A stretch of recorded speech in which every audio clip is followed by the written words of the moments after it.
All right, I'm Devin King. It's for COED 5213, going over the class. So my critical skill is long snapping. So I got myself, I have my buddy Justin Holloway here.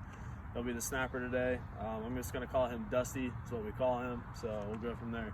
So before we get into long snapping, we're gonna go over the grip. So when you grab the football, you wanna start out just like you're throwing the football, as if you're a quarterback, you're gonna throw it to somebody. There's all kinds of different ways to hold the football, but you want to find something that's comfortable for you. And then with the left hand, so we're going to have two hands on the ball.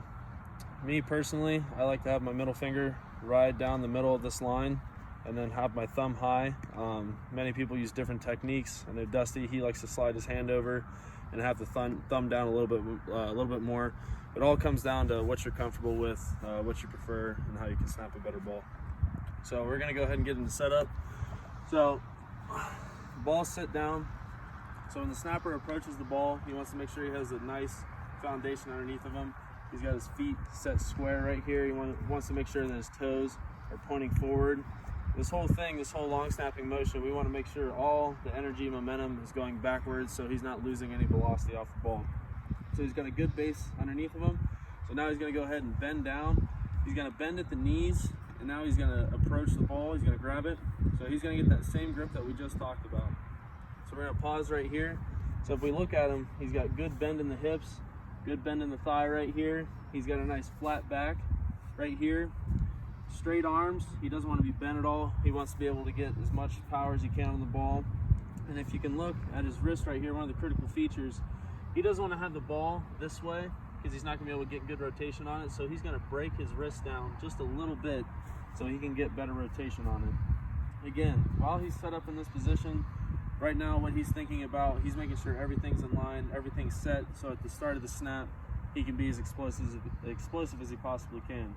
So now, while he's down there in this position, he's not only thinking about the form that he's in, but he's looking back with his eyes to his punter. So when he's looking back at the punter, he wants to find something small. It's just like baseball or throwing any type of ball. You want to aim small, miss small. So right now, he's in a stance. Go ahead, Dust. We'll go ahead and go in slow motion, not a full snap yet. So as he begins the snap, he's going to go ahead and break at the elbows and extend his arms backwards. As he's doing this, you can see his legs start to extend a little bit. He wants to get all of this motion pushing back as fast as he can. Now this whole time, Dusty, he's not tight, he's not gripping the ball real hard. He wants to stay loose, he wants to stay relaxed, because if you try to force the ball too hard, you'll get bad rotation, bad spin. It'll end up being a bad snap. So Dusty, go ahead and shake it out a little bit. So one of the best things you can do is just relax when you're in this stance and stay calm the entire time as you're waiting for your cadence to put a good snap on the ball. So we'll go back through again. So Dust goes ahead, gets a good foundation underneath him, squats down, finds his target. He's going to go ahead and grab the ball. At this point, he's going to focus on his target point. He's going to go ahead and snap the ball. Just like that.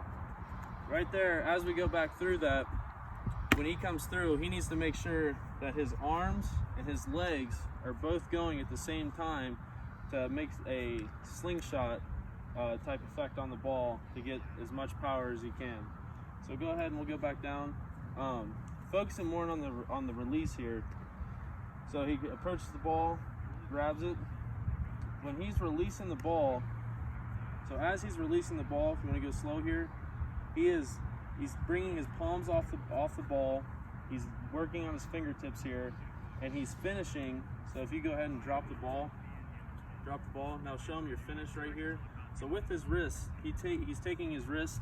He's making sure he's finishing out to get as much rotation on the ball as he can. One of the biggest things for a long snapper is to make sure you get excellent rotation on the ball. If there's not as much rotation, the wind has a chance to go ahead and pull it in any which direction. So as we backtrack, we'll go through this one more time on a full snap. Wide base, squats down, flat back. He's got a good grip on the ball, and now he's going to extend with his legs and explode with his arms back to his target to snap the ball as he finishes with his hands out.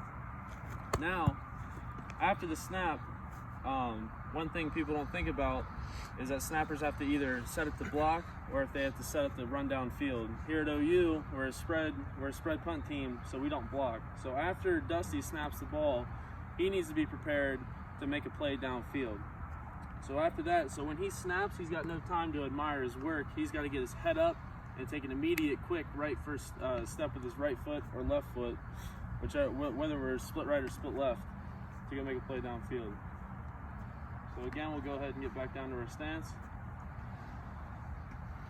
Found our target. We squat at the waist and hips, flat back, straight arms, comfortable grip on the ball.